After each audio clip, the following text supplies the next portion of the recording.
para algunos es el primero. Así que gracias por estar aquí en esta primera certificación de principios básicos de tanatología que vamos a estar ofreciendo en el Hospital Menonita. Comenzamos con una invocación. Siempre me gusta comenzar con una invocación, dando gracias al Padre Madre porque nos ha permitido estar hoy aquí. Cada uno de ustedes sabe las diferentes situaciones que tuvo y que tiene y los arreglos que tuvo que hacer para estar hoy aquí con nosotros. Y pedimos que abramos nuestros corazones y nuestras mentes para que este conocimiento que viene y que proviene del orden divino entre en nosotros y podamos ser misioneros de servicios y de amor de ahora en adelante. Así que gracias a cada uno de ustedes y pedimos por cada una de las peticiones y necesidades que cada uno de nosotros, nuestras familiares, tiene. En el nombre del Padre, del Hijo y del Espíritu Santo. Amén. Pues entonces estamos aquí, aquellas personas que vienen hoy por primera vez. ¿Quiénes son? Tengo allá a María, tengo a Gladys. Creo que había otra muchacha más, así que nada, bienvenida. Yo voy a dar un repasito de lo que hablamos la semana pasada para que no estén tan perdidas. Así que comenzamos con, hoy vamos a estar trabajando lo que es el segundo módulo. El primer módulo fue de qué, de qué hablamos la semana pasada. Una introducción de qué, de tanatología, de lo que era tanatología, y hoy entonces vamos a hablar el módulo de el morir. Hoy debemos estar cubriendo 4 tópicos dentro de lo que es el morir, lo que es trayectorias, lo que es conciencia, lo que son las enfermedades que amenazan la vida y lo que es las estrategias de afrontamiento o lo que llaman en buen español los coping skills. Objetivos para hoy, para mí siempre es importante tener unos objetivos dentro de lo que es la estructura del taller. Debemos seguir reconociendo las creencias y actitudes sobre la muerte y el morir. Así que eso van a ver que es un tema común, porque en la medida que nosotros vayamos a servir o a trabajar con la tanatología, tenemos que estar claros de nuestras propias creencias, de nuestras propias limitaciones, porque muchas veces vamos a ser espejos de alguien que está pasando por una situación difícil, y lo menos que queremos hacer es en realidad que nuestras creencias interfieran con el proceso de esa persona que vamos a estar ayudando. Así que continuamente vamos a estar trabajando con nuestras creencias sobre la vida, sobre la muerte, sobre el morir, sobre los miedos. Vamos a examinar diferentes modelos y tareas del morir o vivir cuando una persona tiene una enfermedad, lo que llamamos una enfermedad terminal o una enfermedad que amenaza la vida. Vamos a hablar los conceptos de trayectorias y conciencia del morir. 2 conceptos que son importantes dentro de un proceso de morir. ¿Cuál es la trayectoria? ¿Cuál es ese awareness que tú tienes? ¿Cuán alerta tú estás de que estás en este proceso de morir? Eso se llama conciencia de morir. Y vamos entonces a definir cuáles son aquellas posibilidades de estilos de cómo nosotros enfrentamos cuando estamos pasando por situaciones difíciles. Hay unos estilos como que claves, y vamos entonces a hablar esos estilos y hacer un ejercicio para ver cuáles son los estilos de cada uno de ustedes cuando enfrentan estresores o situaciones difíciles, porque tienen que saber cuál es su estilo natural, porque eso cambia de situación en situación para que puedan ser más efectivos cuando hablen con otros. Repasando el módulo de tanatología, para beneficio de todos, hablamos de que tanatología es la ciencia de que, y aquí hablamos, o sea, lo que se me quede a mí, lo hablamos entre todos. Es la ciencia de la muerte y sus manifestaciones. Es una disciplina científica que busca el sentido del proceso de la muerte, sus ritos y su significado, integrando a la persona como un ser holístico, como un ser biológico, como un ser espiritual, social, psicológico, emocional, que busca una trascendencia en su vida. Hablamos que tanatología viene de tanato, que era que Dios o diosa de la muerte, o sea que por eso es que tanatología trabaja con la muerte, porque tanato, y aún en los muñequitos estos de Marvel sale un tanatos, que es como que este ser grande de la muerte, pues tanato es muerte y logía pues un estudio. Hablamos unos objetivos generales, tanto del curso. El curso se divide como que en 3 áreas generales, que son las áreas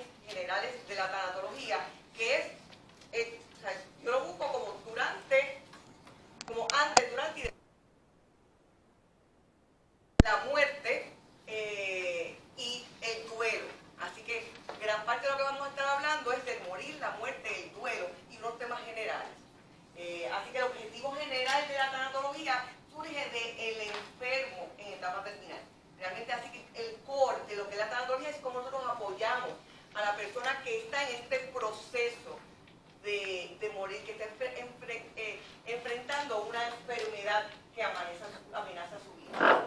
Trabaja también, otros objetivos es, trabaja también con otro tipo de pérdida. Así que el tanatólogo puede trabajar con cualquier tipo de pérdida o duelo. No necesariamente el primordial es la muerte para el paciente y para los familiares, pero también trabaja con otro tipo de duelo o de pérdida, sea de trabajo, sea de salud, sea de relaciones, sea de confianza, sea de autoestima. También el tanatólogo, porque trabaja realmente el tanatólogo, la base de la tanatología es el proceso del duelo. Y tú tienes duelo porque alguien se muere o tú tienes duelo por cualquier pérdida significativa. Porque duelo es reacción. El duelo es cómo las personas, una reacción normal, reaccionan a una pérdida significativa. Así que el tanatólogo, aparte de trabajar con el enfermo, trabaja con cualquier tipo de pérdida. Hablamos de que había dos grandes ramas de tanatología, la educativa y la clínica. En la clínica trabaja mano a mano el tanatólogo con un grupo multidisciplinario que le da pues, apoyo social, físico, emocional al paciente y a su familia. Está la educativa, que es la que sensibiliza a las personas en general con este proceso de la muerte. El tanatólogo, hablamos que el tanatólogo es el profesional de la salud que trabaja con este proceso de pérdida antes y durante.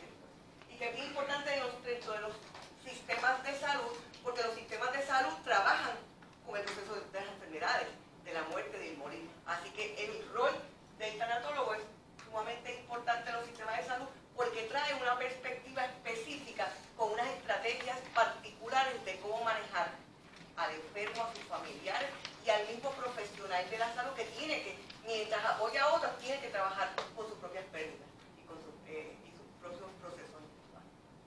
Y el último proceso, el último ejercicio que hicimos es cuáles son mis motivaciones para apoyar a otros en sus momentos de pérdidas, enfermedades, muertes y violencia. Algo que se me haya quedado que para usted fue, o sea, lo hablamos la semana pasada y que es importante en este resumen. Ok, pues eso, ¿alguien dijo yo? Ese es entonces el primer resumen de lo que hicimos, que vamos a hablar hoy, el proceso del morir. El filósofo Rubén Blades, a mí me gusta Rubén Blades, dice, y yo, para vivir con miedo, prefiero morir sonriendo con el recuerdo vivo. En una de sus canciones. Ok, vamos a enmarcar lo que es el morir dentro del proceso de la tanatología. Y hoy, gracias al capellán Enrique, tienen copias impresas de lo que es la presentación. Así que pueden hacer también notas en la presentación. Si hay alguien que no tiene, nos dejan saber. La estará entregando Yanira. Y también deben tener el paquetito que siempre les voy a traer de los ejercicios que vamos a estar haciendo y algunos artículos que considero como pertinentes. Dentro de la tanatología, ¿qué es el morir? Es una experiencia, dentro de la tanatología, si buscas en el diccionario te puede dar otra definición, pero dentro de la tanatología, el morir es visto como una experiencia física, conductual, cognitiva, espiritual y emocional de vivir con una enfermedad amenazante. O sea que realmente el morir es una experiencia de vida, como tú, es ese proceso en donde alguien tiene una enfermedad limitante y le afecta en todas sus dimensiones.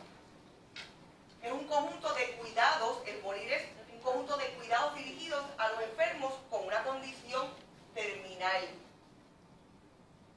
Es la última fase, más larga o más corta, de la vida de cada individuo. Así que nosotros vemos en la tanatología que el proceso de morir es una parte de la vida y no un tercer estado entre vivir y estar muerto. O sea que vemos el morir como el final, la etapa final de la vida. O sea que el morir realmente no es una tercera etapa. Estás vivo, estás muerto y en el in-between estás muriendo. O sea, es dentro del vivir, el morir es la última etapa. Así lo ve el tanatólogo. Y esa etapa final son experiencias que afectan en todas las dimensiones al paciente y a su seres queridos. Elizabeth Kubler-Ross se considera una de las pioneras de la tanatología. Ella es una psiquiatra suiza americana, o sea, vivió gran parte de su vida en Estados Unidos, es trilliza, by the way, y vino a Estados Unidos, se casó y hizo su trabajo en un hospital de Chicago. Y ahí entonces se dio cuenta que había como que había un piso en donde estaban los pacientes terminales, con condiciones terminales, y era como que nadie iba, nadie se preocupaba, era como que tierra de nadie. Así que ella acaba de llegar, está haciendo su residencia, y entonces, junto con el asesor espiritual de ese momento, empezaron a trabajar y empezaron a hacer entrevistas a esos pacientes de condiciones terminales. Y ahí es que entonces ella trabaja, establece el primer libro de Son las etapas del morir y la muerte, que es súper famoso, y establece estas 5 fases, que realmente son las fases del morir. Ella las trabajó como parte de las fases que pasa la mayoría de los pacientes que ella entrevistó en el hospital, que estaban muriendo, que tenían una condición. Así que ella, dentro de su investigación, encontró que habían 5 fases comunes dentro de estos pacientes que tenían una condición terminal. Estas son las 5 fases: negación y aislamiento, ira, negociación o pacto, depresión y aceptación. Luego estas fases las han cogido, si ven por ahí en mucha literatura, como que son las fases del duelo. O sea, lo pasaron al duelo, pero realmente se originan como las fases del proceso de morir. Vamos a hablar un poquito de ellas. Negación, expresiones típicas, y aquí quiero que todos me ayuden. Cuando estamos en negación, te acaban de dar una noticia de que tienes un cáncer terminal. ¿Cuál es una de tus primeras reacciones? No puede ser. No puede ser. Aquí hay un error. Estos laboratorios no son míos. Yo, no. Con lo saludable que yo me siento, Lucas. Sí, esa. Yo estaba bien. Yo estaba, exactamente. O sea, esto es un error. Vamos a buscar Segunda opinión. una segunda opinión o tercera opinión, a veces hasta cuarta. Porque es que, o sea, no puedo ser yo. Así que esa es la primera reacción que ella encontró en esos pacientes. Que esa primera fase es negación. La segunda, según ella, es la ira. Ya pasé la negación, ya no hay vuelta atrás. Cogí una segunda o una tercera negación y me viene la ira. ¿Por qué yo? Pero sí que hay tantos hijos de su madre por ahí, tanta gente mala. Yo voy a la iglesia. Yo voy a la iglesia, yo dejé de beber. Yo pago, o sea, todas las contribuciones a tiempo, tanto corrupto que hay en este país, y me tiene que pasar a mí. Y entonces te da ira con todo y con todos. Contra los que están saludables, contra el doctor, contra tu esposo. Hola, José. Contra tu familia, contra el mundo entero. Porque yo. Hay tanta gente mala y me toca a mí, José. Y entonces, esta es la ira. Ella dice que después de la ira, entras en un proceso de negociación. Y usualmente esa negociación es o con el médico o con lo que tú crees allá arriba. Ay, si tú me dejas, si tú me sacas de esta, yo prometo que yo voy a la iglesia y me arrodillo todos los días, o voy caminando de rodillas y hago novenas y hago lo que tú quieras. Y empiezas a negociar. Prometo, dame un poquito de, dame más tiempo, por lo menos hasta que se case mi hija, o se gradúe, o nazca mi nieto, y empiezas en esta etapa de negociación, con lo que tú quieras. Yo me voy a portar bien, Isabelino, en realidad. O sea, yo prometo que de esta, yo no bebo más. Sí, exacto, si tú me sacas de esta, yo me voy a poner derechito.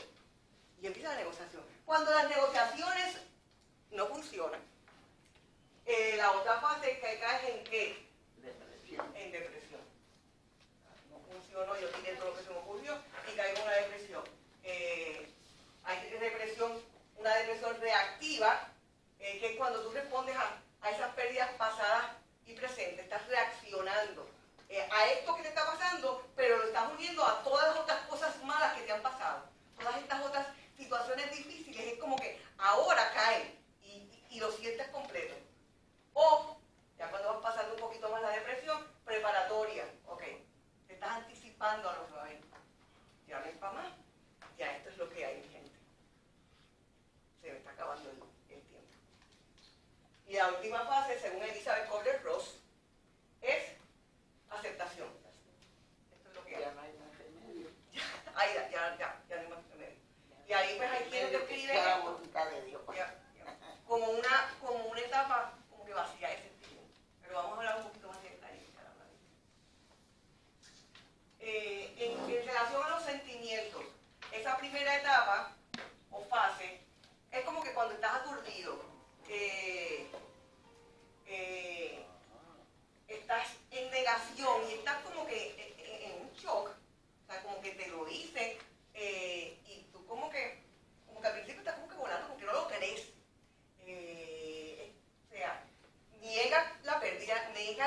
pasando y niegas, si eso no es nada en realidad. Que tuve este infarto, en realidad los médicos no saben nada, Carlos. Perdona, José. En realidad esto no es tan importante nada. Yo de esta ya tú verás que yo salgo, soy como los gatos que tengo 9 vidas. Y entonces niegas la importancia, niegas la pérdida de lo que está pasando. Esa manera que el ser humano, esa mente se protege a sí mismo de la intensidad de lo que está pasando. No lo puedes manejar en ese momento y caes entonces en un estado de negar, de shock. Como los chocas del carro, que amortiguan en lo que poco a poco lo vas procesando. Por eso es que hay gente que me dice, Diana, pero es que se niega a aceptar que se está muriendo. A lo mejor ese es su proceso. A lo mejor ese es su proceso y le toma más tiempo el procesar que está en esa etapa. Cada cual lo procesamos a diferentes ritmos. La ira. Cuando tenemos ira, pues yo pienso que esa la conocemos bastante bien, nos frustramos, la impotencia. En gran parte, yo estaba leyendo ayer un libro repasando un libro que había leído, y dice que la ira, gran parte de la ira surge de la impotencia. Ese coraje surge de que te sientes impotente porque no puedes hacer nada. Porque al final de cuentas no puedes hacer nada. Y de alguna manera lo exteriorizas. Y ahí sale la ira y el coraje contra todo y contra todos. Y entonces usualmente los seres humanos, ¿qué hacemos? Buscamos culpables. Vemos un accidente en la carretera y a veces lo primero que pensamos, ¿de quién sería la culpa? Hay 2 carros, en vez de estarán bien las personas, pensamos, ¿de quién sería la culpa? Porque es que automáticamente pasa algo fuera de lo común y buscamos culpables. Y en esta etapa surge mucho, en la parte de la ira buscamos culpables porque tiene que pasar, tiene que haber alguien culpable. Porque entonces dirijo toda esa energía que tengo hacia alguien, hacia un algo. No soy yo, es esta otra persona. En la negociación, sentimientos de esperanza. Ahí es como que se buscan opciones, fantaseo con la idea de que de esta yo voy a salir y que voy a salir mejor y de que voy a tener una buena vida y que la muerte en realidad no viene. Esa es la parte de la negociación. Empezamos a fantasear con otras realidades paralelas, de cosas que pensamos y otras opciones de vida. En depresión, y pues yo pienso que la mayoría de las personas de una manera u otra hemos pasado por depresión en algún momento de la vida, es sentimiento de tristeza y desesperanza, impotencia, y empiezas a asumir la realidad. A lo mejor esto es lo que hay, a lo mejor hasta aquí llego de estar, y empiezas a asumir la realidad. Y la aceptación, pues, es un sentimiento de entrega, es un sentimiento de calma. Es como que de la más difícil de explicar esa fase de aceptación. Yo estaba leyendo ayer un poquito más de esa fase. Es una fase en donde no es que dejas de tener esperanza, es como que vives el momento, ya tú hiciste tu paz, ya tú hiciste la paz. O sea, lo que pase, estés solo, te vengan a ver o no te vengan a ver, ya tú estás en paz. Como si te toca hoy, pues te tocó hoy. Si te toca un día más, te tocó un día mañana. O sea, no empiezas a pensar, ok, yo quiero, o sea, estoy en paz, acepté, pero si me da una semanita más en que venga mi hijo, pues mejor. Pues esa no es aceptación. Todavía estás yendo y viniendo entre aceptación y qué más. Y negociación. La aceptación es en donde tú estás en paz con lo que pase, en realidad. Y si me diste un amanecer más, amén. Pero si me tocó hoy, amén. Allá, María. Yo diría que es vivir día a día. Vale. Día a la vez. Ese es bueno. No es resignación, porque para mí resignación es como que más pasivo. Es aceptar que hay una limitación, que tu cuerpo es físico y que, o sea, está llegando a un final. Y que si te dio medio día más, una semana más, pues amén. Pero que si no te la dio, también amén. De que la pase esa cuarta. Acá, Isabelino. Y a mí me gusta que hablen. Necesariamente tiene que ver depresión, porque depresión es algo más. No, ahí vamos ahora. María. Va de la mano con lo que él acaba de decir. Si en ese proceso de la muerte se va a pasar por toda esa etapa o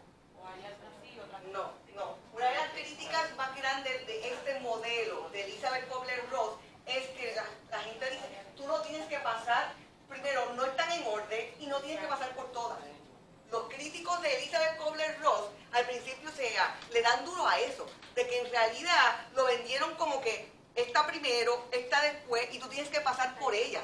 Y en realidad no tienes que pasar ni por todas, ni van en orden.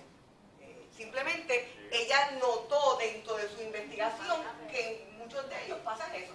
Pero en realidad, o sea, yo te diría que es como una montaña rusa. Tú no estás en una etapa 100%. O sea, a lo mejor la mayoría de tus pensamientos en un momento dado son de ira. Y a lo mejor pues, o sea, puedes decir que estás ahí, pero no tienes que pasar por depresión siempre. No tienes que pasar por cada una de ellas. Buena pregunta. Depende del carácter de la persona también toda su vida, porque hay personas que le pueden pasar lo mismo de trágico y una persona lo recibe tranquilo y otro se enoja, otro que sí, pues, y también la preparación, ¿verdad? Ahora a través del recurso también nos vamos preparando más para eso. Definitivamente. Que como tanatólogo yo me quedo de que existe este modelo y de que me da una idea de posibles estados en donde el paciente o alguien que esté en duelo, porque cuando hablemos de pérdidas y duelo, mucha gente usa este modelo igual, porque aunque tú estés en duelo porque perdiste el trabajo, vas a pasar por negación, por ira, por negociación, por depresión y aceptación. O sea, es un modelo que se ajusta al que está muriendo o se ajusta al que está pasando una pérdida, cualquier tipo de pérdida. Simplemente que no necesariamente pasas por todas las fases. ¿Alguien más? Ok. Eso fue en cuanto al proceso del morir. Trayectorias del morir. ¿Qué son trayectorias del morir? Un concepto importante también dentro del proceso de morir de la tanatología. Las diferentes causas de muerte se asocian típicamente con diferentes patrones de morir, que llamamos trayectorias del morir. O sea que cuando tú vas a morir, hay diferentes patrones o causas de muerte que te llevan a una trayectoria. Y entonces hay dos factores importantes dentro de las trayectorias del morir: la duración y el tipo esperado. ¿Cómo se me hace más fácil? Ya va a haber cosas que son técnicas, porque voy a empezar a hablar de modelos, así que si no entienden, me alzan la mano y lo explicamos. La idea es que lo entiendan, en realidad. Así que este concepto de trayectoria es cómo se da la muerte dentro de los patrones generales. Se me hace más fácil explicarlo como si yo tengo que ir de Caguas a Ponce. Yo puedo ir por la autopista y eso me da una duración, el tiempo que yo tengo de Caguas a Ponce. Y pues hay una duración y hay también un trayecto, o de peaje, puede tener pues, un trayecto, una ruta. Pero de igual manera, otro posible patrón puede ser que me voy por la carretera vieja y me toma otro tiempo, un tiempo definido, y me toma otra trayectoria, a lo mejor es más curva. Así que esos patrones asociados a mi patrón de morir se distinguen en duración, según el modelo de Glaser and Strauss, que es el intervalo desde que inició mi proceso de muerte hasta que llega, y se divide en agudo, crónico y terminal. Y vamos a hablar de lo que es agudo, crónico y terminal. Y el tiempo, el tipo duración y tipo o curso esperado. Cómo durante ese tiempo, si el pronóstico tienes cáncer, si el pronóstico dependiendo de tu cáncer es 6 meses, esa es la duración. Pero la trayectoria es cómo en esos 6 meses puede darse tu trayectoria de morir. En ese mismo concepto de trayectoria de morir, si no entienden me avisan, se refiere a cómo va cambiando la trayectoria del morir, cómo va cambiando el estado de salud del paciente a lo largo del tiempo, cómo va cambiando el estado de salud mientras se va acercando a la muerte.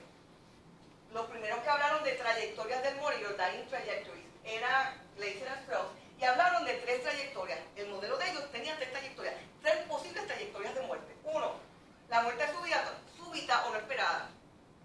No la esperas y de buena primera te da un infarto masivo y te quedaste. Así que la trayectoria de ese caso es no esperada, súbita.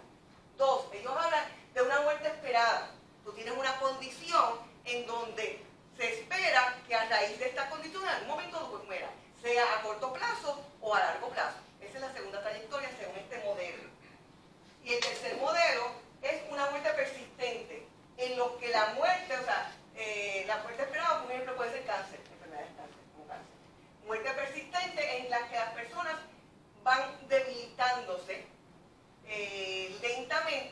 haciendo ingresos y salidas pues, quizás a hospitales o a mejoras dentro de su salud. Así que este modelo habla de 4 posibles trayectorias del morir. Está este otro modelo del UNI y del LIN que te habla de 4. 3 iguales que hablaron los demás, pero le añade una adicional. Sigue la muerte súbita. Así que eso, por eso es que para mí la tanatología es tan pertinente, mi gente, porque nosotros podemos morir en cualquier momento. O sea, para mí es menos fácil. Yo la tanatología no es por ser morboso, sino porque la medida que reconocemos que nuestra vida es vulnerable, aprendemos a valorar cada momento. Así porque hay una trayectoria que es muerte súbita. Entonces, él dividió la muerte esperada la dividió en 2. En declive funcional rápido, y vamos a ver una gráfica ahora, que puede ser un cáncer, en donde pues el declive puede ser meses o semanas. Y lo dividió como otra trayectoria en donde haya un fallo de órgano sistémico en el cuerpo. Y el cuarto sigue siendo el mismo de acá, que es una muerte persistente de larga duración, como puede ser fragilidad por ancianidad, por demencia, por Alzheimer. Vamos a ver una gráfica. Si voy muy rápido o se me pierden, me levantan la mano. Así que, trayectorias del morir. La primera, muerte súbita. Tengo una buena salud y de buena a primera, ¡pum!, me pasó algo. Me morí. La parte de declive funcional rápido.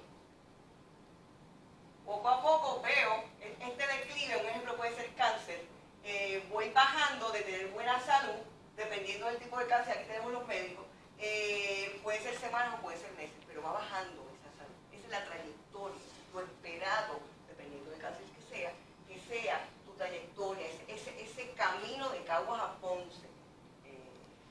Tenemos la insuficiencia orgánica, que es en donde pues tienes ups and downs, tienes crisis de salud, pero poco a poco pues te va llevando en el tiempo hasta que mueras. Y la última, que es la más asociada a fragilidad, para que pues, si no morimos de alguna condición en particular, pues vamos a morir quizás de ancianos, de que nuestro cuerpo, del wear and tear, de vejez. Así que para mí es importante cómo esta columna, cómo podemos, el modelo de atención, cómo nosotros podemos, dependiendo de la trayectoria, en este modelo, pues digo, en este modelo, cómo podemos ayudar a la persona que esté pasando por este tipo de trayectoria de muerte. Si es muerte súbita, mi gente, no podemos hacer mucho. Hubo un accidente, así que ahí lo más que podemos hacer es ayudar a quien, a los que sobreviven. Así que ahí el paciente, o sea, no podemos hacer mucho cuando en realidad la muerte sobreviene de un accidente. La atención que puede tomar se dirige más a los que sobreviven que al paciente. Cuando hay un declive funcional rápido, que se presenta una decadencia estable, donde el deterioro puede durar semanas o meses, se requiere, como una trayectoria asociada, por ejemplo, al cáncer, una atención coordinada con integración de servicios. Ahí usualmente pueden ser servicios paliativos, hospicios, dependiendo del tipo de cáncer y de la condición, que podamos entonces trabajarlo. La última vez que yo vi las estadísticas de uso de hospicios, aun cuando es algo que está disponible para gran parte de la población, en Estados Unidos y Puerto Rico no lo usamos también. Era como Estados Unidos, era como que se vienen a usar en las últimas una semana de la condición en promedio, cuando todavía, o sea, tú tienes, es algo que tú tienes disponibilidad para que te ayuden, porque hay un grupo multidisciplinario que te está apoyando a ti y a tu familia y está disponible. Pero pues hay que ir rompiendo, por eso a mí me gusta la tanatología, hay que ir rompiendo y educando con miedo, porque muchas veces el familiar piensa que si tú llevas a tu familiar al hospicio es que... El concepto El concepto. de hospicio es bien... Es como que tiraste la toalla. O sea, yo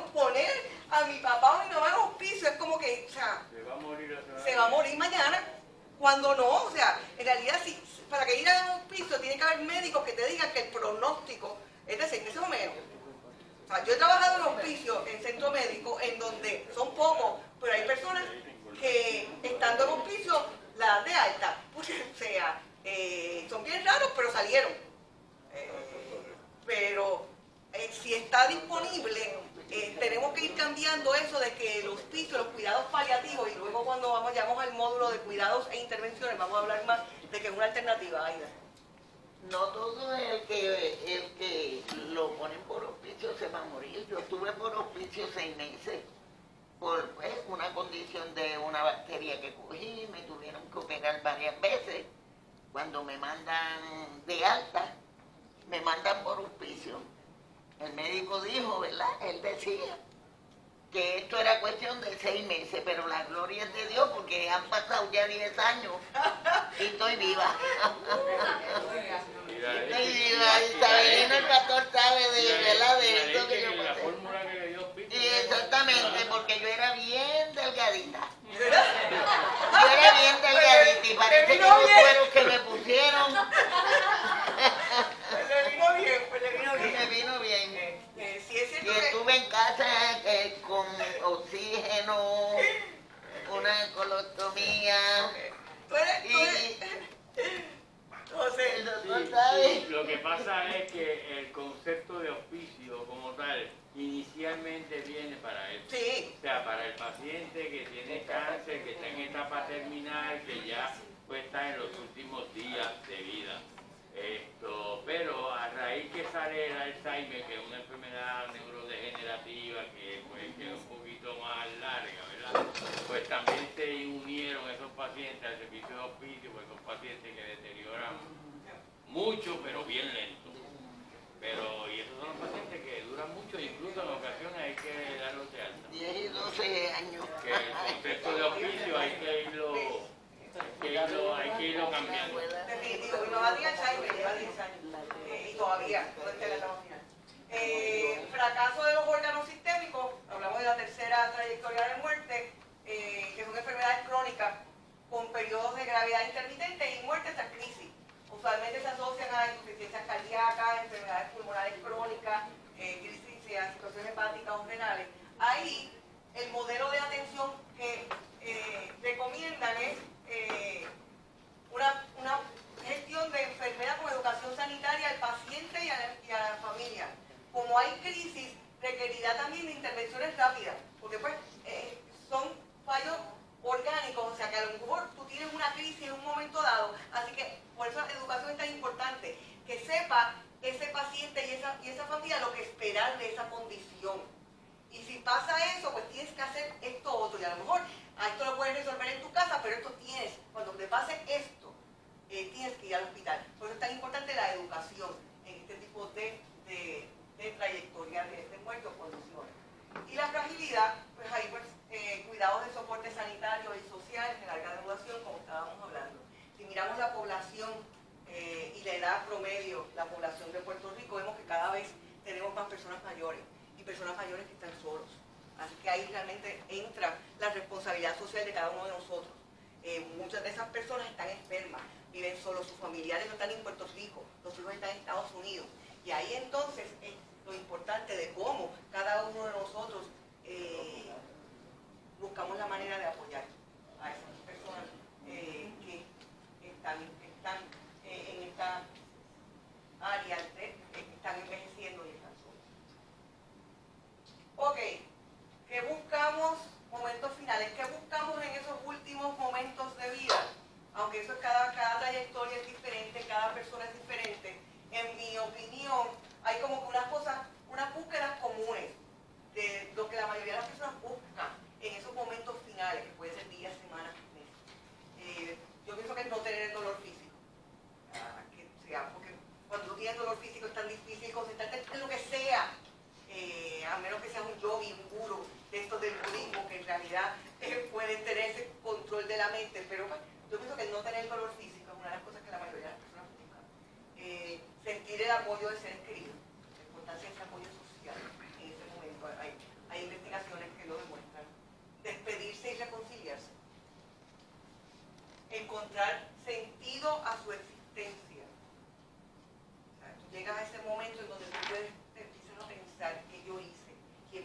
recordar cuando no esté?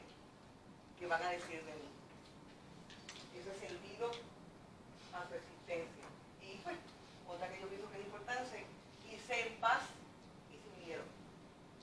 Aquí me trajo el barco, que ahí se toman estas reflexiones. Irse en paz y sin miedo. Hay gente que todavía hasta el final se aferran a una vida y tienen miedo de lo que dejan, de a quienes dejan, de cómo van a sobrevivir los que dejan, pero miedo también a lo que encuentran, a lo que van a encontrar allá. Y entonces no encuentran la paz, porque todavía están en esa alteración que no encuentran y no se van en la paz. Así que si yo le pregunto a ustedes que reflexionen en un par de minutos, para ustedes, para cada uno de ustedes, Isabelino, Olivia, Evelyn, Gladys, para cada uno de ustedes, ¿qué buscan en esos momentos? Hoy, si te pregunto hoy, ¿qué buscan en esos momentos finales? Vamos a coger un par de minutos para que piensen. Y el que quiera compartir, lo comparte.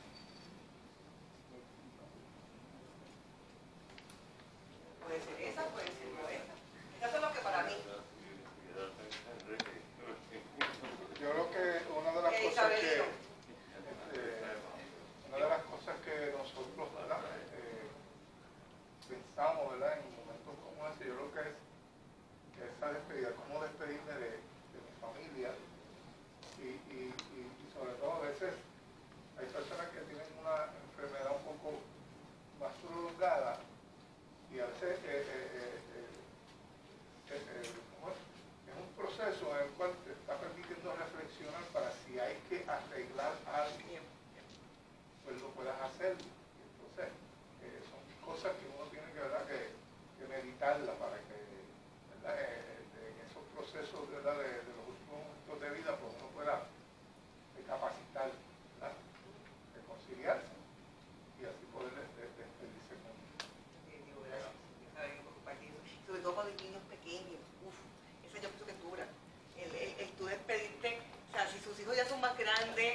trayectoria del morir, hay 4 maneras de comunicar entre todos los que están involucrados.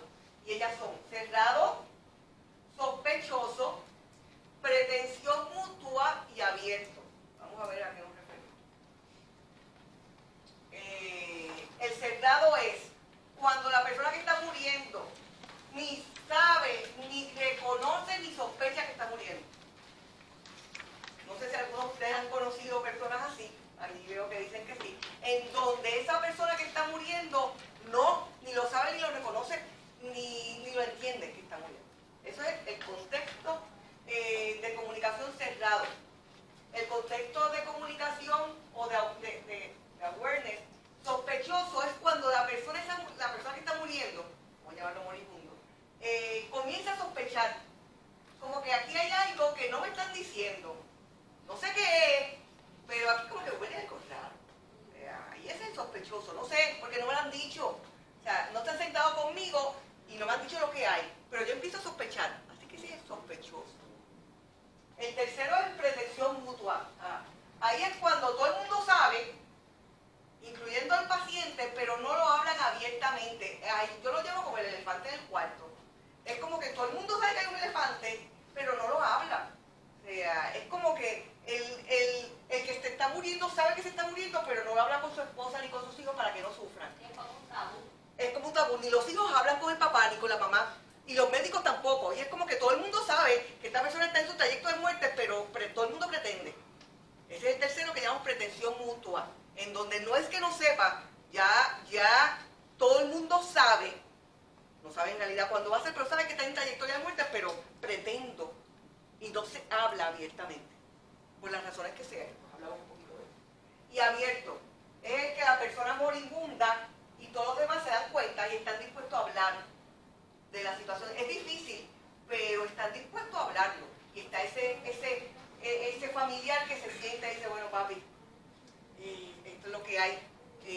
O sea, al final de cuentas, el Señor es el que decide, pero lo que dicen los médicos, lo que dicen los pronósticos es que estás en trayecto de muerte.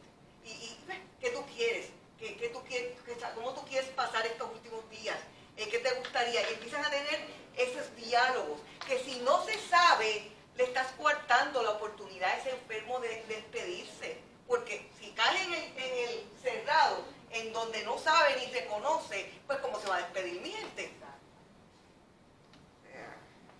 Hay gente que tú dices, pero ¿y cómo no sospecha? Hay gente que no sospecha en realidad.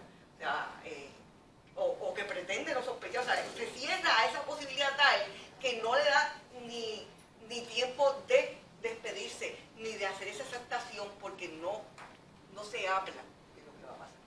Hay un concepto médico que se llama la conspiración del silencio, que eso lo vamos a hablar en otro módulo de cuidados y Perdona, intervenciones. cuando se habla de cerrado, Ajá. en ese sentido, es cerrado porque la persona no conoce, porque los familiares no le han dicho. Eso.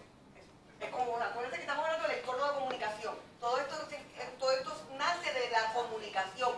Esa comunicación encerrada no le han dicho a ese paciente. Y yo les puedo decir, en el caso de mi papá murió de cáncer. Y era médico. Y yo tengo 2 hermanos médicos, yo soy la menor. Y pues decidieron, o sea, yo como menor no tenía mucho voto en esa época, ni era tanatóloga, que no le iban a decir nada a papi. Él es médico y yo pienso que a lo mejor tenía que saberlo. Pero nunca se habló. O sea, había una pretensión, o sea, no sé si era pretensión, porque es que yo no sé si él sabía o no sabía.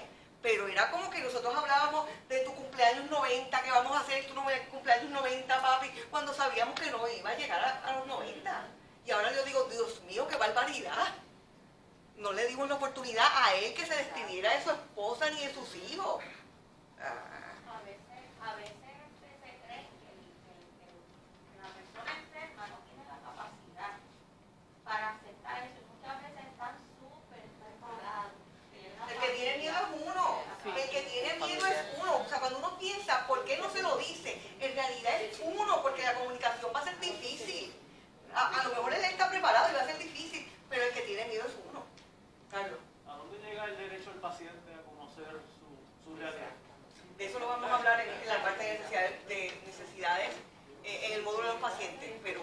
sí, él tiene derecho de que le digan en realidad lo que es. Ahora reflexiona, acuérdense que pues aquí siempre teoría y practicamos. ¿Has tenido o vivido alguna experiencia de alguno de los 4 modelos? Yo no le hablé del mío, que en realidad estaba entrecerrado y no creo que fue una intención mutua porque pues mi papá no sabía. En el caso tuyo, ¿has vivido algún ejemplo? ¿Tienes algún ejemplo? ¿Cómo deseas que sea tu entorno de comunicación?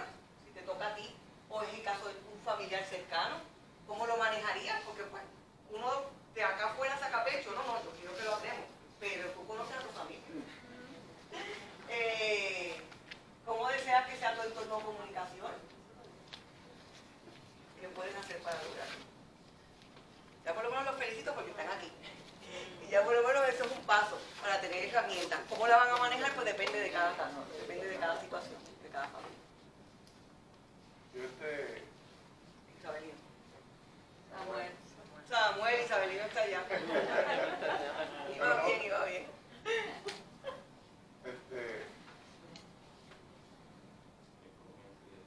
Yo tengo un hermano que tiene condiciones psiquiátricas, pero es inestable, tranquilo. Pero le detectaron una masita en la próstata y era cancerosa. O sea, y no le querían decir nada a él porque él para las enfermedades es bien temeroso, él se pone bien cobarde. Y no sé, en este caso, ¿cómo sería si más adelante hubiera que bregar con esa situación? Lo vamos a trabajar, Samuel. Hay un módulo en donde vamos a hablar de cómo dar malas noticias, de cómo tener esas comunicaciones con personas y vamos a practicar. Porque una cosa es, pues, de afuerita es fácil, pero cuando te tienes que sentar a darle una noticia o a caminar con alguien que está en ese proceso, no. La teoría a veces no, es bueno tenerla, pero hay que vivirlo para entenderlo.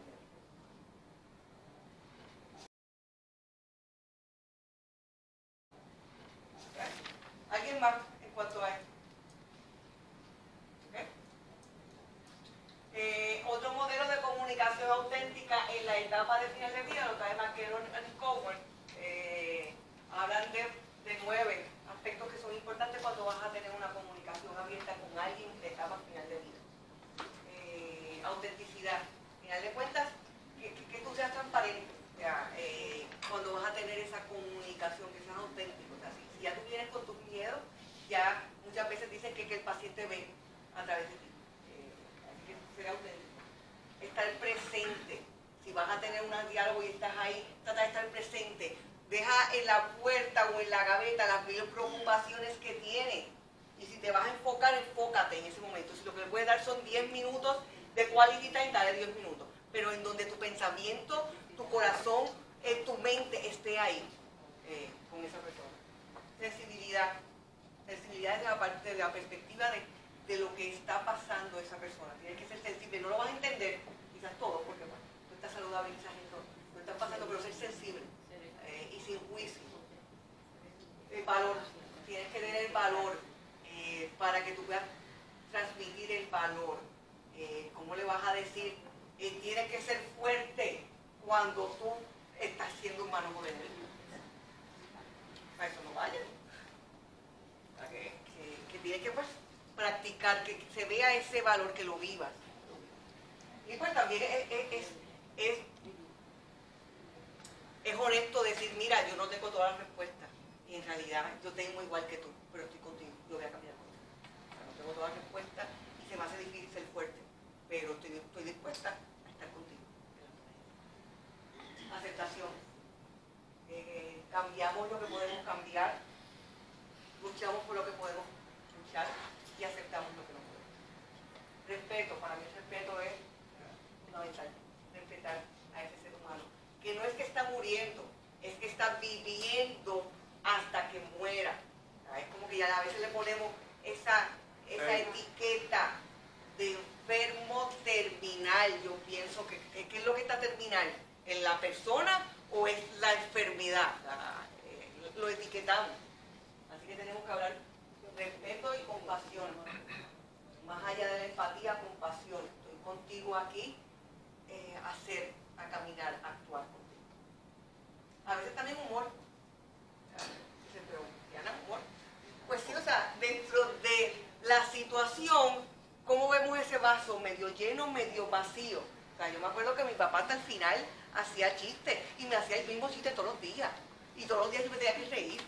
Todos los días me hacía el mismo chiste como 4 o 5 veces porque pues ya al final, murió a los 89 años, no llegó al cumpleaños 90. ¿Lo aprendiste? ¿Ah? Pero aprendí, se me olvidó, pero me lo aprendí. El mismo chiste como 7 veces en media hora y me reí igual. Así que pues, él lo trabajó con humor y nosotros pues lo trabajamos con humor igual. Y conciencia de la limitación de que al final de cuentas el cuerpo va a tener un final. Tiene fecha de expiración. Tiene fecha de expiración. Ok, ahora vamos a hablar un poquito de las enfermedades amenazantes a la vida. En inglés, life threatening disease.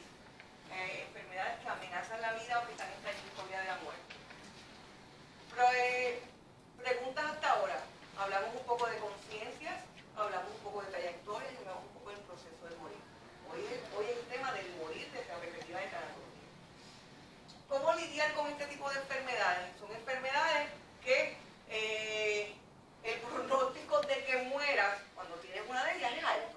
Tenemos los casos como las jairas de la vida que en realidad salen, pero enfermedades que amenazan la vida son enfermedades en donde la mayoría de las personas que tienen esta enfermedad, tarde o temprano, ahí está la trayectoria, o sea, el tiempo puede cambiar dependiendo de la condición que tengas, pero el pronóstico, el trayecto es de que de Caguas a Ponce en algún momento con esta condición tú vas a terminar. Así que ¿cómo lidiamos con ello? 3 tareas principales. Confrontamos el problema, la situación, la condición que se nos diagnostica. Hacemos un plan de acción. Vamos a hablar un poco más de esto. Hablamos un plan de acción y lo vamos revisando según sea necesario. Mantenemos una comunicación abierta, mi gente. Si nos llevamos algo hoy, es la parte de la comunicación. Cómo dentro de todo vamos a aprender a tener esa comunicación abierta. Pedimos ayuda. No podemos caminar ni cargar necesariamente a las personas que están enfermas en esta ruta, pero podemos acompañarlos. Y tenemos que aprender a pedir ayuda. Pedir ayuda no significa que somos débiles. Significa que en este momento los recursos y las soluciones no las tenemos. Y por eso el apoyo social, el apoyo de otras personas en este proceso es bien importante. Y mantener un sentido de esperanza y optimismo.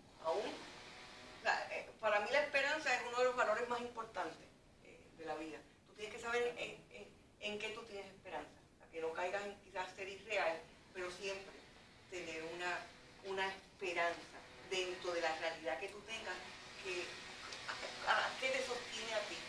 Puedes sostener. Así que esas son 3 tareas que en mi opinión son importantes para lidiar con una enfermedad que amenace la vida. Las personas, ¿cuáles son las respuestas comunes? Se acaban de diagnosticar o ha tenido un familiar una enfermedad que amenaza la vida. ¿Cuáles son las respuestas comunes de cómo lo vamos a manejar? Hay 2 mecanismos, de defensa y de afrontamiento. O sea, usualmente el primero es la defensa. O sea, cuando vimos la fase, recuerden que la primera fase suele ser negación. O sea, es como que me defiendo. Es que naturalmente es como que... y surge de manera involuntaria. Es que te dicen algo y involuntariamente, inconscientemente, tú te defiendes. Esto no es. Esto no soy yo. Así que la respuesta común, la primera son los mecanismos de cómo me defiendo. Y suele ocurrir después que te den la noticia. Te dan la noticia y usualmente lo primero que tú haces no es, ok, vamos a hacer un plan. Tenemos que ir al médico, tenemos que hacer esto, hay que buscar ayuda. No, o sea, lo primero es cómo la mente para manejarlo, lo primero que involuntariamente voluntariamente hace, se defiende. O sea, no voy a ni siquiera pensar que lo tengo. Es como que aquí pudo haber un error. Y entonces, cuando ya te das cuenta de que pues, es lo que te tocó vivir, pues entonces ahí empiezan los mecanismos de afrontamiento. Afrontamiento, no encontré una palabra mejor en español de cómo tú manejas, cómo tú afrontas algo. Que es el coping, en inglés es cope, how you cope with something, es como cómo tú lo enfrentas. Así que es de manera consciente, ya ahí es consciente. La defensa usualmente es inconsciente, ya cuando tú empiezas a afrontarlo, esto es lo que hay, ya es más consciente.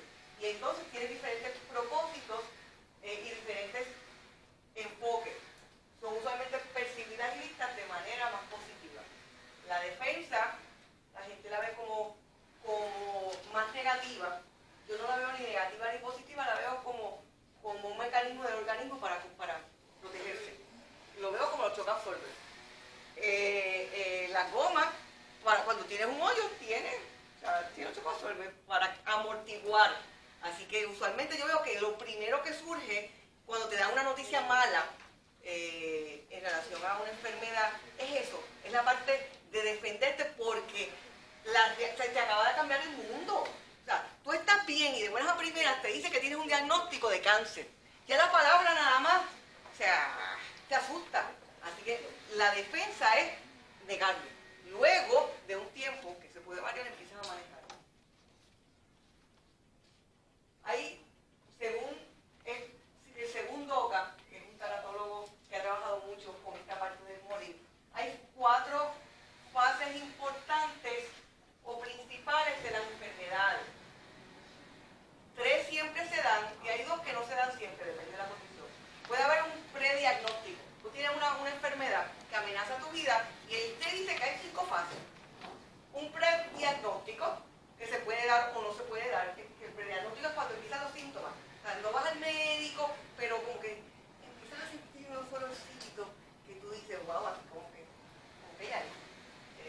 Luego entonces sí, decides ir al médico y te da un diagnóstico y entonces puedes tener una fase aguda dentro del diagnóstico, crónica, una fase de recuperación, que ahí puede ser la remisión, que no todo el mundo tiene una fase de recuperación, y una fase de terminal.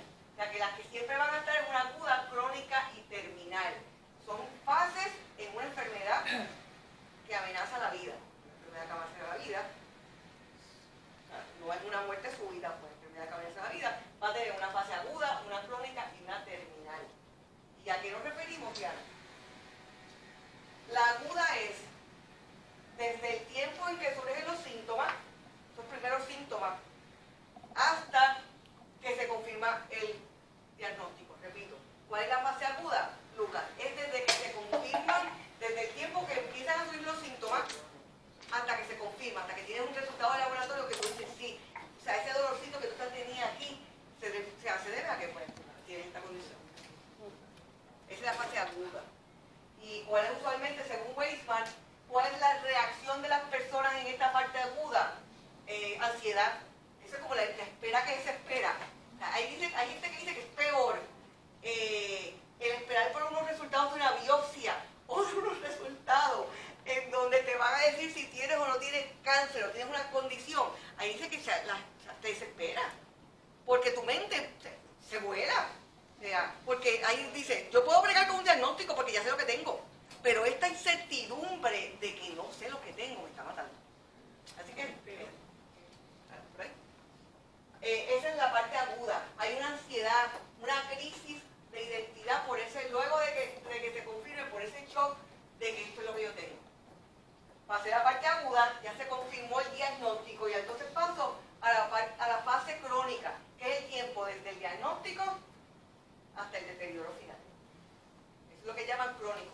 Agudo, crónico. Estoy yendo técnico, pero eso me quiero dar un poquito de todo dentro del concepto del morir, porque pues la tanatología trabaja con este proceso. ¿Qué son las reacciones comunes dentro de la fase crónica de ese enfermo? Ya yo lo sé, ya se confirmó lo que tengo. Mis reacciones son miedo. Tengo ya miedo. Tengo la realidad, ya es parte de mi vida. vida de que entonces mi vida cambió porque ahora tengo que tener tratamiento, mi vida cambió y la de mi familia cambió, de buenas a primeras, porque ya estoy viviendo, ya tengo un invitado nuevo en mi casa y se llama, ¿cómo se llama? Cáncer o demencia, lo que se llame. Ya mi familia, y éramos de 4, ahora somos de 5, porque el cáncer es parte de mi familia y cambia la dinámica, queramos o no, cambia la dinámica. Y terminar, la parte de terminar es desde el deterioro a la muerte. Y entonces ahí está una esperanza y una preocupación que tiene pues esa persona. Preguntas dentro de estas 3 fases. Sí, en la parte es aguda.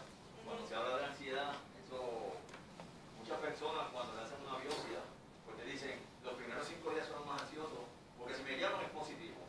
Y si no me llaman, entonces está esa ansiedad, esa preocupación que lo vuelve loco porque están ahí. Los primeros días es que es positivo, y tú lo ves que te llama, mira, estoy pasando por esto.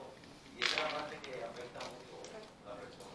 En su experiencia, y aquí, o sea, ¿qué usted le puede decir a alguien que está en esa etapa, está esperando un diagnóstico?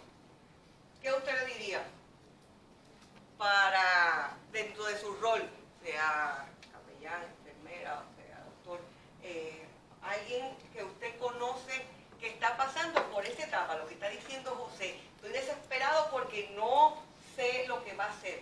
¿Qué usted le puede decir? ¿Cómo lo puede apoyar? Acá. Ok, que tenga fe que todo va a estar bien. Muy bien. ¿Qué más? Te Pues llaman. que no se anticipe, Okay. que no se anticipe y que pues ponga su confianza en Dios, de que Dios es el que tiene el control sobre la vida y Él sabrá. Ok, y si esa persona es ateo, no cree en Dios, ¿qué tú le dices, Aida?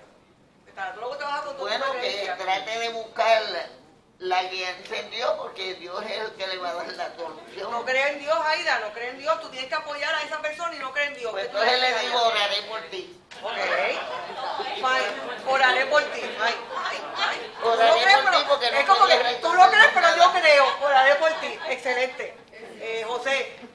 Nada, o sea, yo le diría verdaderamente que necesitamos eso para seguir el camino, a ver a dónde, qué nos da, cuál es la enfermedad, ¿verdad? Y con qué vamos a bregar. Mantenerlo positivo, que lea libros también. Ok, esa es buena. Que se distraiga por acá, que están calladitas.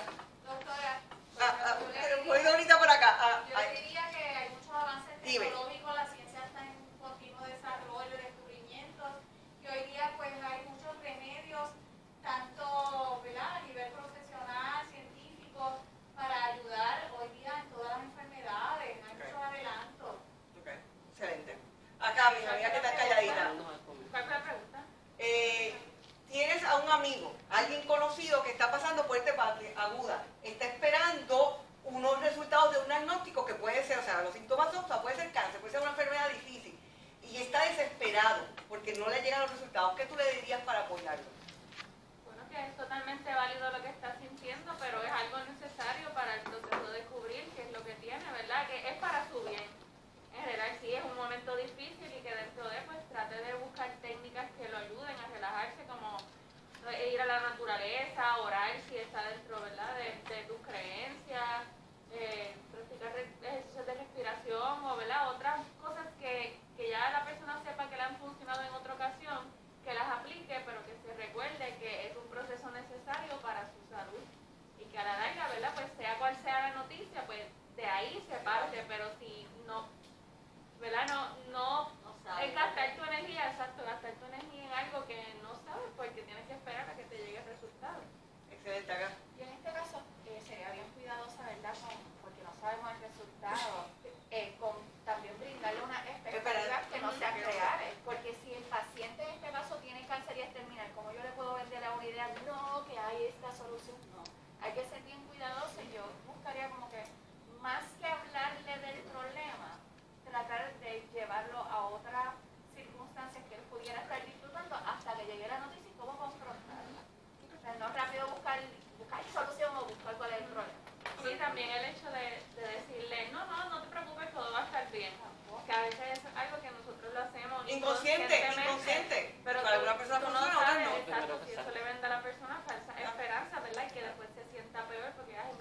validar que lo que están sintiendo, o sea, yo no sé lo que es, pero imagino que lo que te estás sintiendo es esto, y es normal que te sientas así. O sea, que la parte de validar de que lo que tú estás sintiendo es normal dentro de este proceso, es algo que sí, que independientemente de la situación, lo puedes decir. Y la parte de después, de que, o sea, lo que venga, vamos a estar aquí y le metemos mano. No sabemos lo que es, porque es que no sabemos lo que es, pero si no sabemos la creencia, pues tenemos que tener cuidado, pero podemos decir, yo voy a orar por ti, porque aunque tú no creas en un Dios, yo sí puedo creer y voy a orar por ti, pero que independientemente, yo te valido de cómo estás sintiendo, imagino, o sea, es que no tengo ni idea de por lo que estás pasando, pero debe ser bien difícil, y yo voy a estar por aquí. ¿Qué tal? ¿Qué te ha funcionado en el pasado? Distraerte, la playa, la naturaleza, o sea, llevarlo a él, a qué alternativas o qué técnicas ha usado, porque debe ser, o sea, todo el mundo ha pasado por situaciones difíciles, todo el mundo. ¿Qué te funcionó en el pasado? Cuando tenías una situación difícil, ¿cómo tú lograbas despejarte? Leyendo, bailando, lo que fuera, y llevarlo para ver si en ese periodo de tiempo, pues logra que la ansiedad no lo consuma. Excelente, tenía Yanira. Sí, comparto todas las respuestas. Y pues creo que lo que yo le diría a la persona es que no, ¿sabes? Independientemente del resultado, yo voy a estar aquí contigo, que no va a estar sola, que no va a estar Pero sola. tienes que, if you say it, you mean it. Si lo dices, lo tienes que cumplir. Claro, Porque hay veces que lo dices porque eso es, o sea, eso es como un cliché. Puedes contar conmigo, pero después no aparece. Así que todos los que estamos aquí, si se aseguran que lo dicen, por favor, cúmplanlo. Claro que sí, y obviamente estoy hablando de carácter personal, por ejemplo, Exacto. a un familiar, a una amiga, pues yo voy a estar ahí, sobre un paciente, yo estoy aquí, el término que la persona Claro, esté aquí. claro. Si llega a ser el paciente, pues obviamente ya ese no es ni mi conversación, porque yo no soy la persona que doy diagnóstico ni nada. Claro. Ya cuando llaman a uno que la persona dice que me dijeron esto y esto y esto, nada. La persona que te apoya, dónde tú te sientes seguro, cuál es tu amistad, apóyate en tu amistad, apóyate en el Señor, cuál es tu fe. Pero si es familiar o amigo, voy a Exacto, estar yo ahí. te ponía en el concepto de familia, de amigos, de una amistad, que ahí entonces si tú puedes decir, yo voy a estar aquí. Esperanza, es como esperanza contra esperanza. Vamos a hacerlo, vamos a hacerlo. Es día y día y día. Excelente. María. Yo pienso que en una etapa como esa la persona está confundida y esa, tenemos que entonces trabajar con esas confusiones, que esto es de día a día, que hay un refrán que dice que no crucemos el charco, para que no lleguemos allá, ¿verdad? Pues, hay que hablar de como que todavía no sabe el diagnóstico, pues vamos a poner las cosas día a día con calma, como darle paz.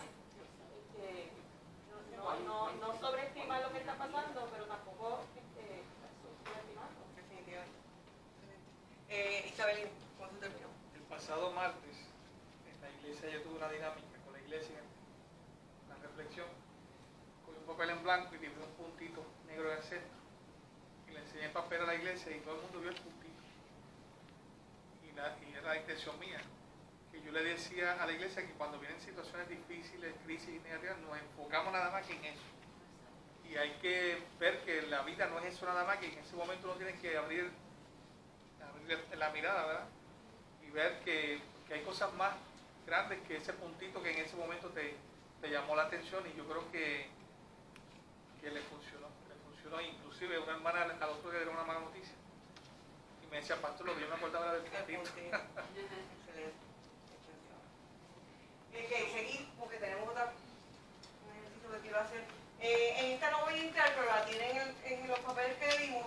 Ahí es tareas que esa persona tiene que hacer cuando esté en la fase aguda, en la fase crónica o en la fase terminal.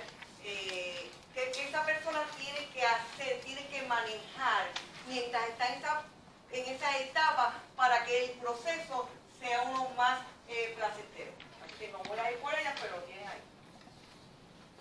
El último tópico que tengo es el de coping o afrontamiento. Coping, cómo yo manejo, cómo yo reacciono, how you cope. Cuando tienes o te enfrentas a un diagnóstico, a una enfermedad o a una situación estrésica en tu vida. Ok, uno de los... O sea, este artículo yo se lo puse en el material de hoy. Yo pienso que dentro de mi blog, yo tengo un blog que tiene sobre 23.000 seguidores, la mayoría en América Latina. Y de los artículos que buscan más, es cómo ayudar a un ser querido a relajarse y morir. Ese realmente la gente lo busca. Y me pregunta mucho sobre él. Así que quiero hacer una dinámica con ustedes sobre esto. Desde mi perspectiva, desde la perspectiva de Diana, cómo ayudar a un ser querido a relajarse y morir. Cuando estamos hablando de que ya está en muerte activa, o sea, ya esa persona está en muerte activa, y no sé si le ha pasado, de que tú dices, todavía se está aferrando, y los médicos de hospicio me dicen que en realidad médicamente pues ya, pero todavía esa persona se está aferrando a algo y no se va. Así que cómo ayudar a un ser querido a relajarse y morir en paz. Déjelo saber con sutileza y compasión que su cuerpo está dejando de funcionar, que se está muriendo y lo que está sintiendo es lo normal en este proceso. Acuérdense que nadie nunca se ha muerto.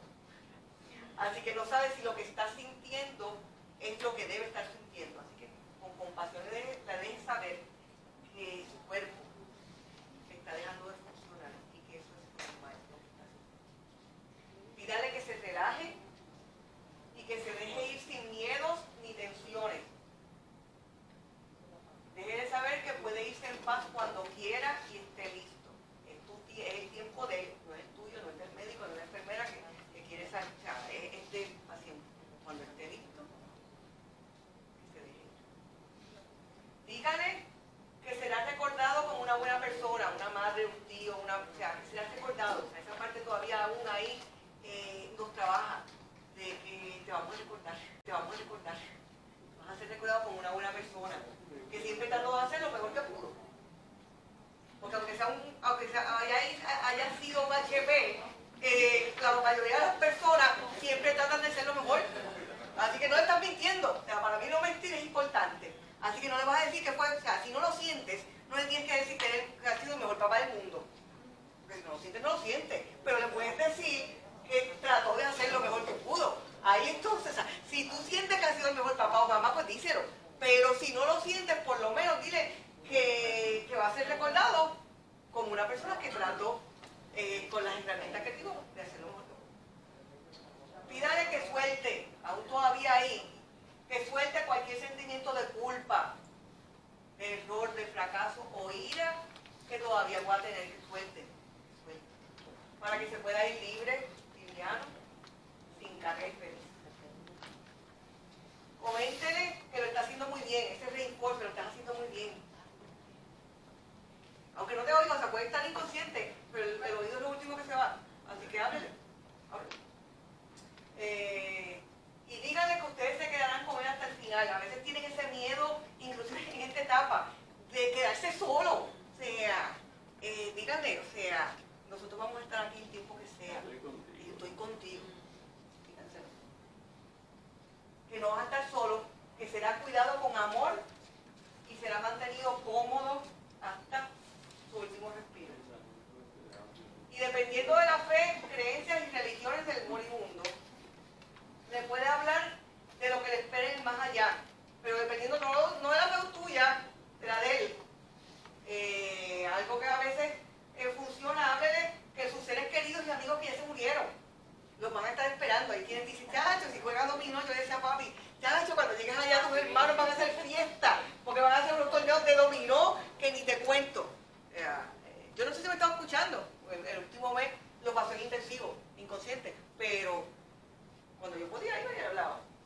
Y recuerdo, mi mamá tiene Alzheimer, y ya cuando mi papá murió, mami estaba empezando Alzheimer. Y aunque nunca hablamos de que, él nunca supo que tenía cáncer, él sabía que mami tenía Alzheimer. Y papi estaba aguantado, estaba aferrado a la vida, o sea, un mes en intensivo, inconsciente, y papi no se iba. Pero como mis hermanos no hablaban, yo pues cuando estaba solita en intensivo, la última vez me acuerdo, la última tarde que lo vi con vida, fui y le dije a mi papá, mira, calladito, voy, mi hermano estaba allá, para que no me oyera. Mira papi, si es tu tiempo déjate ir, mami va a estar bien. Tus hijos y sus nietos la van a cuidar. Yo pienso que el pensar que su esposa de más de 60 años se iba a quedar sola, porque, o sea, mami era ama de casa, que él es el que mantuvo esa familia por todo el tiempo. Yo pienso que inconscientemente dejar a mami con Alzheimer, ya no me estaba contando. Yo no sé si funcionó o no, pero yo, o sea, por primera vez le dije, papi, si es tu momento de ir, vete.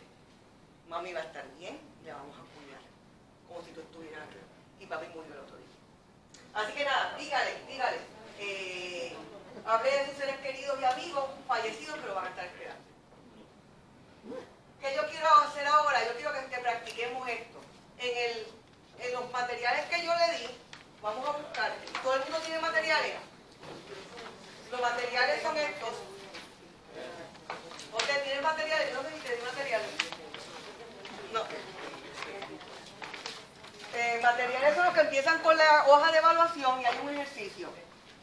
Busquen el ejercicio que dice el morir, el segundo ejercicio. ¿Todo el mundo lo tiene? Vamos a ver, dígame quién no lo tiene. Acá diga, no, ¿usted no lo tiene? Sí, yo tengo él, no. Ah, mira aquí.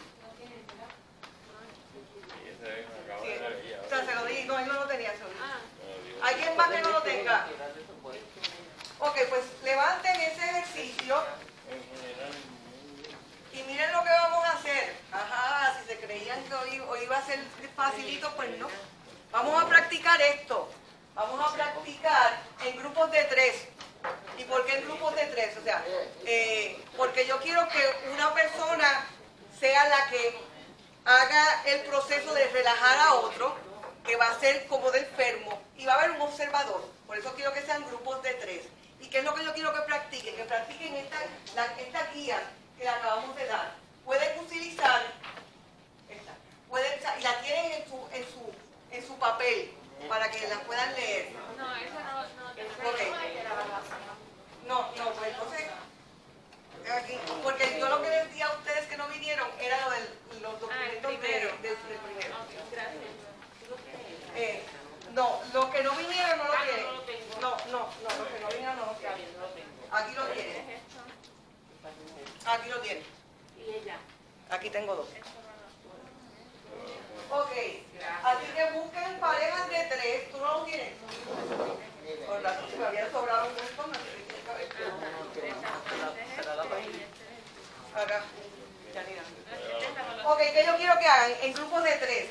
Yo quiero que piensen, o sea, en un familiar suyo, o en un conocido, que esté en este proceso de muerte activa. Si es muy doloroso el proceso, puede ser alguien que ya falleció, o puede ser alguien que conoce. Lo que no quiero es que sea tampoco muy difícil.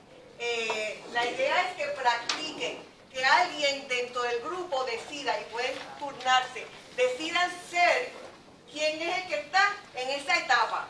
Y, la persona que decida que va a ser en la etapa, o sea, el enfermo, cierre sus ojos y también, o sea, sienta cómo se podría sentir si realmente estuviera en esa etapa.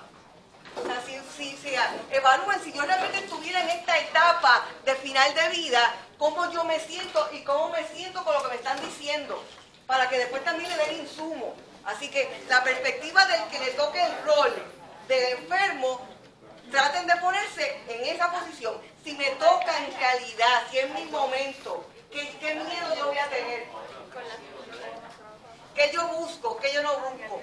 Al que le toca leer, al que le toca hacer, leerlo, pues déjese llevar por esto y por lo que usted sienta. Usted está hablando con alguien. Acá seguimos, acá. Al que le toca hacer el rol del que va a relajarlo, tiene esto como guía, pero use también, déjese llevar por su intuición. Tiene alguien que usted conoce y que usted ama, que está aferrado a la vida y no se va. ¿Qué usted le puede decir para que se vaya en paz? Este es el ejercicio. ¿Qué usted le puede decir a esa persona que por la razón que sea que ustedes conocen, se está aferrando? Y el observador va a estar observando la dinámica y va a tomar nota. ¿Alguna duda?